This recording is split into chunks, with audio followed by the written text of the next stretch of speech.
come along to our cabin in the wild, 'cause we're in for some good fishing, feeling easy, feeling free. Yes, we're in for some good fishing, Canada.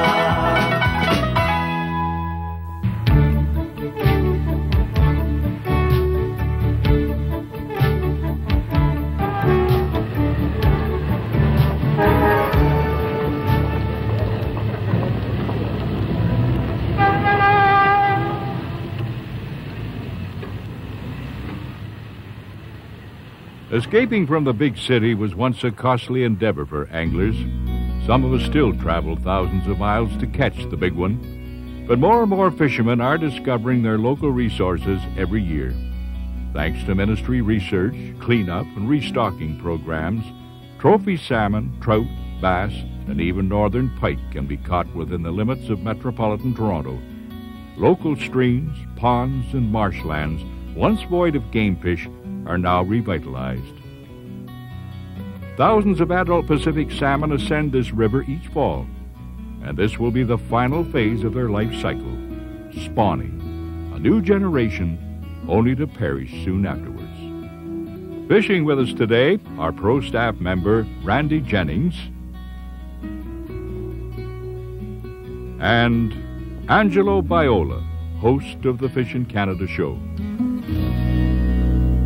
Good morning. Welcome to Fishin' Canada. Today I've got the pleasure of fishing with Randy Jennings out on the Credit River in southern Ontario. I guess Oakville will be the closest. Mississauga, Oakville, kind of in between, yeah. And you just wouldn't believe what's going on in this stretch of river. There are fish everywhere. Just everywhere. Mind you, we haven't hooked one yet, but like I was telling you earlier, Ange, they do a lot of their traveling at night and early morning, and that's what they're doing right now. They're not resting, they're traveling. They're moving up. And if you folks could see what's in front of us right now, they're just fish just flying through here. It's like morning rush hour in the river is what it's like. A few other anglers out here today, too. Oh, Does this river get a lot of pressure, Randy? Oh, extreme amounts. It does, huh? Extreme amounts, yeah. Probably the worst poached river I've ever fished. Is that right? As far as snagging and poaching, it's one of the worst. Unfortunately, the river lends itself to that. It's a fairly shallow, slow-running river. You can see the fish. Mm-hmm. And whenever that happens, it lends itself to, as you call it, poaching. Plus, it's right next to a nucleus of 2.6 million people, so you get the cream of the crop. But it's just loaded with fish. Oh, yeah. This is probably one of the widest, longest rivers that these fish run into in southern Ontario. Yes, this is actually a perfect example of like a classic BC type river. It hasn't got this current speed and the depth, but it's about as close as we've got in southern Ontario anyway. It is something else. Yeah, they're all just lined up at the front of this pool. It's like they're waiting in line to get on the subway or something. Yeah, exactly. Now, later on in the day, these fish will settle back in the middle of the pool. Yeah. And try and get in behind little pockets and eddies and just sit there for the rest of the day until nightfall and then start moving again. Yeah, that's when it's safest for them. Oddly enough, they're the top of their food chain in the lake, and fish. There you go. I didn't think it'd take you long. That's a good fish.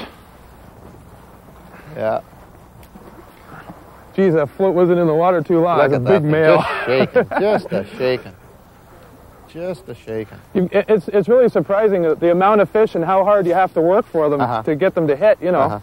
That's a good 14, 15-pound fish, isn't it? Oh, yeah. He's kind of old. Yeah. Now, that fish has been in this system for a while, I would think. It's a fairly dark fish that's lost its resilience, that nice, bright, silvery color that they have when they first come in. Yeah. There are still some silver fish. This year we haven't had much rain, and it's really attributed to like a split run. And we're really hoping for some rain to get a lot of fish from downstream. So there's still a lot of fish down there to come up, huh? Oh, yeah. I think he's got pretty good control over there, Randy. Yeah. You can't horse that fish, obviously, because of the light equipment that we're using. Yeah. This is actually only the second male out of 3 trips that I've hit this year. Is that right? Yeah, all the rest have been females. I've noticed... They traditionally do come in later on, do they not, the males? Yeah, it seems that way in this river anyway. This river, it gets the biggest run, but it gets the most stockings, you know. It gets the most amount of fish put in it. So. Look at the kite on this guy. What's that? Look at the kite on. He almost looks like he's half bird. Yeah. Yeah, they really develop that lower and upper bill, don't they? Oh, yeah. But this is what they undergo, and they're spawning trip. And these fish die after they're finished spawning. That's what I was going to say. Unfortunately, some of the carcasses that are lying in the river here do remind us of the fact that these fish come up here, and once they're finished their spawning cycle, they do die. Look at the kype on that fish. Yeah. Whoa. You're starting to realize now that there's something wrong. Yeah. I'm only using 6 pound, and look at that. I'm not even going to help you with that, Randy. I'm just trying to get his tail around so I can grab him. You want me to try and get him for you? Borrow one of your gloves? Those teeth, as a matter of fact. Ooh, I better stand back. Yeah, watch the hook doesn't pop out. Those teeth will cut line. Oh, they will? Huh? Yeah, and you've got to, sometimes, like, I'm horsing this guy an awful lot, I shouldn't be. But you should take it easy with them. As long as you got the hook in them, they won't get off. The only way that they get off is a break off. And if you foul hook them too much. That's all there is to it. Here, I'll get that hook out for you. Let's have a look at this mouth. Look at that. Isn't that wild? Yep. You're right. Those teeth. That looks like a dog. Yeah. That is actually incredible some species of salmon in BC they call dog salmon. Dog salmon, yeah. Which is I think they also call chum salmon. Look at this. Yep, that's from the teeth. Isn't that amazing? Oh, that's one that's broken off in there. Oh yeah, that's not even your hook. Where's mine? It's on the other side. Oh. Isn't that wild? No, we just pulled another hook out of that fish. I thought it was Randy's, but obviously I was He's encountered another angler, and probably earlier on, and he's broke him off. Probably when he was a fresher fish into the river and he had more fight in him. Yeah, that hook's been in him for a while, because that's right in that bone, that jawbone. Yeah. Right through the other side again. Yeah, it'll just bend the hook anyway. Yeah. There it is. But he has got a set of jaws on him and a set of teeth, just like a dog. Yeah. It's incredible. Just incredible. Look at that. It's unfortunate that fish has to die, but... Yeah, it seems almost worthless to some people letting them go. But let's keep in mind that this fish is going to complete his spawning cycle in his life. So, exactly. This is the way he was meant to It's kind of fitting to let him go back up. Yeah, it's not, he wasn't meant to finish his life on the bank. So that's right. Let's put him back in and see if we can go find a hen and get married for a couple of days. There he goes.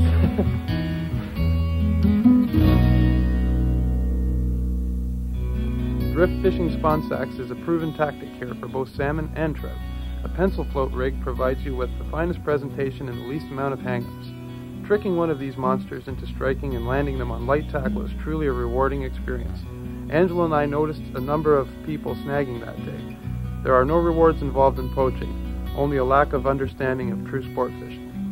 I'll give you good line control and everything, but when that line gets tangled around your rod tip, it's a long walk. You wish you had a 5-foot ultralight. But they do give you better control. I can keep my line off the water. I mentioned 5-foot ultralight, but Randy, when I used to fish the streams, on a serious note, and I'm going back, a good 10, 12, maybe 14 years ago, that's exactly what I fished with, was a little ultralight, 5-foot ultralight rod.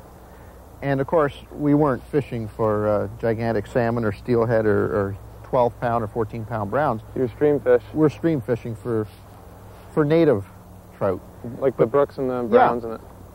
But since this fishery has taken off, it's changed the whole composition of the rivers, of the creeks. It's changed the native fish that used to be there. The little 2-pound brookies and browns have changed. It's really changed a lot of things. Oh, these fish drive browns and specks right off their spawning grounds. They drive them off, do they? Because a lot of people don't realize it, but stream browns and specks spawn in the fall. They don't spawn in the spring like their rainbows do. And these fish get up in the headwaters, and they dig nests the size of the brook trout's pool that he lives in. Yeah. And they can't compete. And what happens is gradually the headwaters start deteriorating, and they just can't compete. Especially even the Credit River here, the headwaters in this river holds beautiful brown and brook trout native populations. So what's happening? Are those fish being driven further up the system, like the small native fish? Yeah, they're not necessarily dying or anything. They're being moved. Yeah, there's a fish. Got one? Oh, there was a fish. You notice when I set the hook and I drive my rod forward like that, it's so that I don't catch the beautiful trees behind me. Well, time for another roll bag. Well, while you got one out, make sure you leave one out for me too, eh?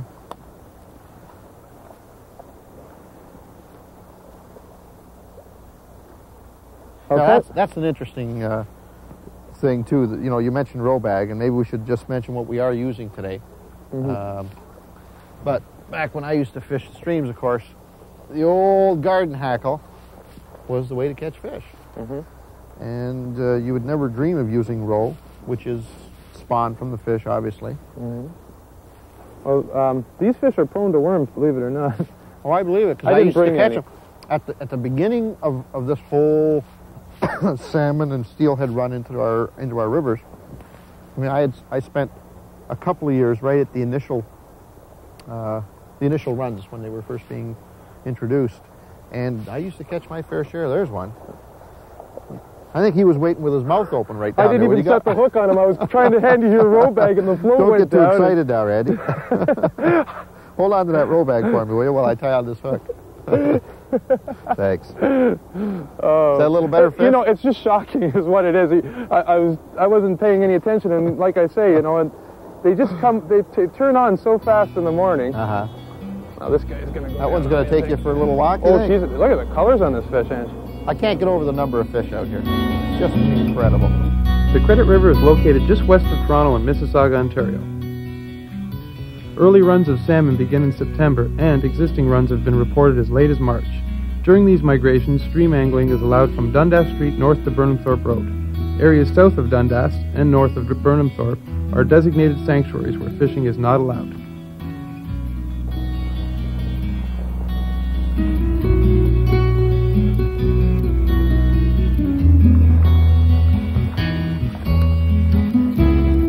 Almost. Watch your line around.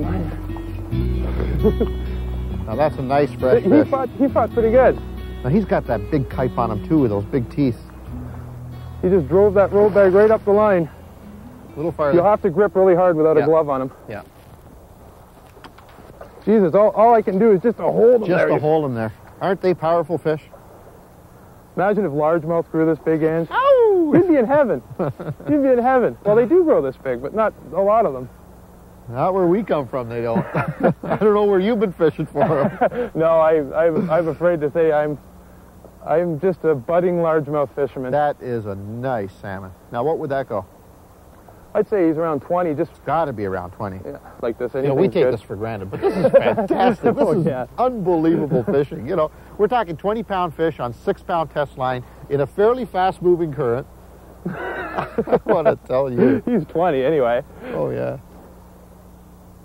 Isn't that something? Come on, Randy. I just felt a fray go out of my reel. Like, oh, no. I just felt it go through the guides, and somewhere halfway through my You better hope you get it in before that fish breaks up. Look at them moving around here. It's incredible. How'd you like to take that fish downstream a little bit so I can... oh, he's down enough. You can drift. Okay. I'll let you know if he comes back up. You let me know if he comes up.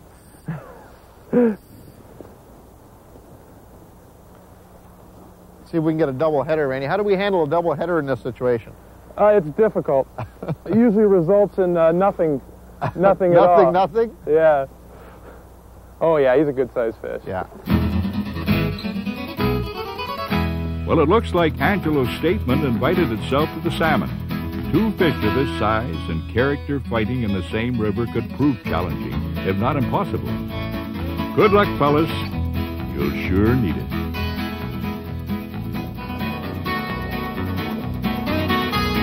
Man, oh man.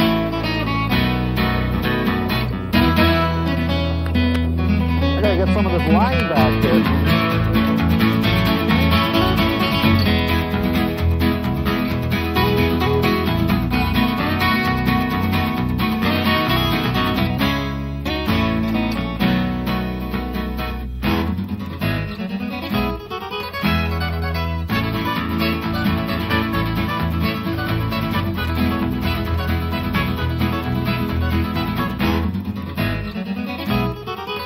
Oh, well, it looked like Angelo did have a chance for a minute there. But let's see how Randy's doing. I just don't want him to go into that tree, and I can't get too far below him because it's a little deep. Oh, well. Now... Come on, Randy, you should have had that fish landed already. There's nothing I can do about it. I guess I should be the last one giving Randy advice. These fish are unbelievably strong fighters and seem to have a never-ending source of energy. Long runs like this one are a common occurrence here on the Credit River due to the layout of the flow. It's one of the widest rivers in Ontario, therefore it's extremely difficult to work the fish in a slow-moving pool because it seems that there's fast-flowing pieces of water everywhere on this stretch, and the salmon really use them to their advantage.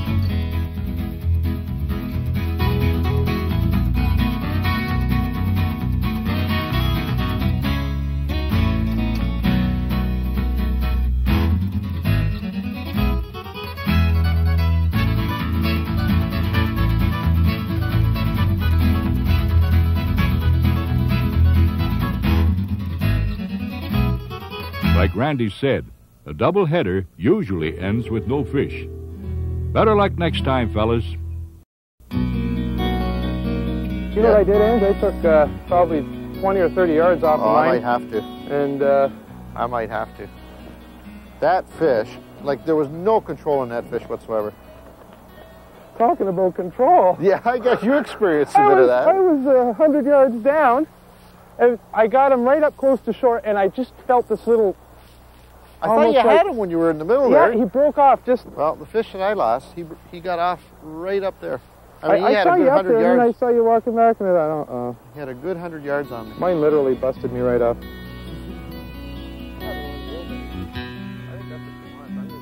The angling fanatic can now experience trophy fishing 5 minutes from his downtown home without any involved complex planning. Of course, nothing can match our great and spoiled wilderness areas, but the convenience of fishing after work is now a reality we can all enjoy. Amongst the jungle of concrete buildings and traffic lies this beautiful setting, a perfect example of a revitalized urban stream. Flora and fauna has been carefully preserved to enhance the angling setting or merely provide one with a pleasant day of hiking. Fishermen enjoy catching bass, trout, and of course, the mighty Pacific salmon here. These species and more all coexist in a peaceful urban setting we know of as the Credit River. There's a fish. Oh, a rainbow, I think, Inch.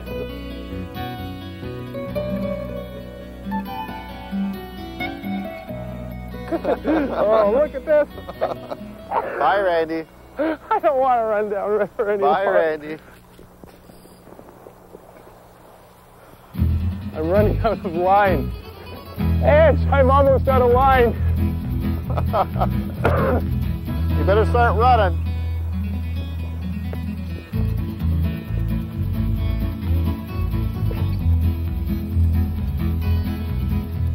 Better start running, Randy. I'm out of line.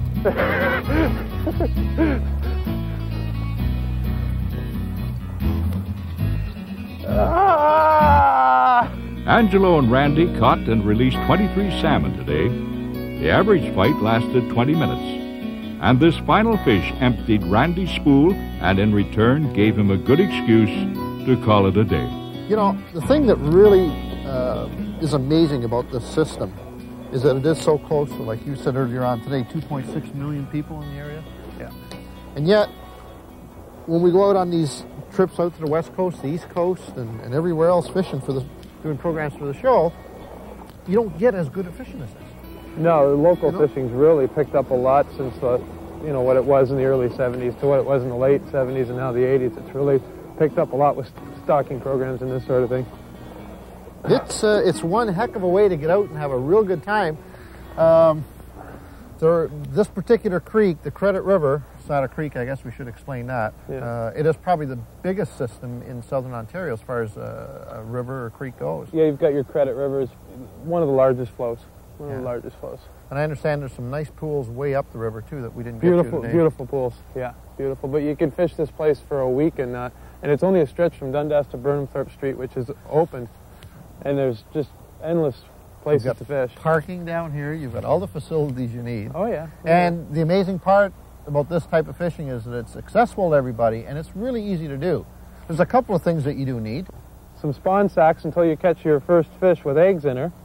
And once you get your first fish with eggs in her, then all you do is just tie it up in netting that you can get at your local tackle shop. And then I guess we had our one fish on a crankbait today. Crankbaits will work. A small red crankbait. One thing we've always found though is you've got to try and keep your bait, whatever it is you're using, kind of above their heads, don't get it below them or out of their field of view. Their field of view seems to be best just above their head. And if you can get it right into that field of view, you're going to catch a lot of fish. A pair of polarized glasses are a must for this type of fish.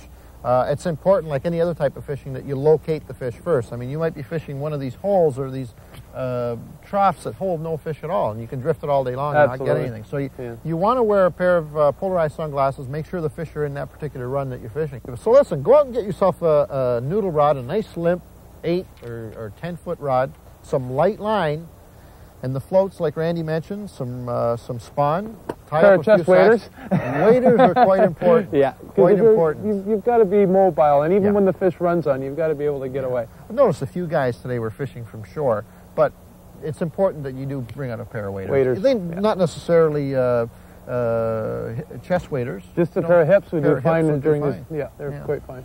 Great. Well, Randy, I've had a pleasure. Yeah, let's get back to the studio. Yeah, let's Stay tuned for more Fish in Canada.